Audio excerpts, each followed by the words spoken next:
বলো মা, কি রান্না করেছো আজকে?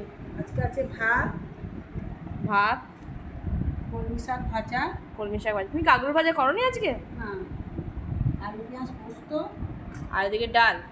বিড়ি কলাইয়ের ডাল, একদম মাস্ট কম্বিনেশন। না, বিড়ি কলাইয়ের ডাল, আলু পোস্ত আর টক, এই তিনটে হচ্ছে ভালো কম্বিনেশন। বেসনের ফুলুরি করে টক, সে কালকে করেছিলাম। হ্যাঁ, ওটা কালকে তো অত খাওয়া হয় না।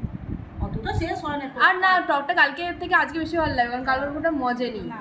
ঢোকেনি জিনিসটা। আর এটা হচ্ছে ডিমের কারি। এটা বর্ষার দিকে জন্য, এইটা হলে বর্ষা খুব ভালো। আর মাছ হলে বর্ষা খুব। না, ইলিশ মাছ করো, চিংড়ি মাছ করো, আমি বড় লোকিয়া খাবার খাই। বেশ, চলো আপনারাও লাঞ্চ করে নিন, আমরাও লাঞ্চ করে নিন। আর যদি আমার ভিডিও ভালো লেগে থাকে অবশ্যই একটা লাইক কমেন্ট শেয়ার করবেন এবং ফলো সাবস্ক্রাইব।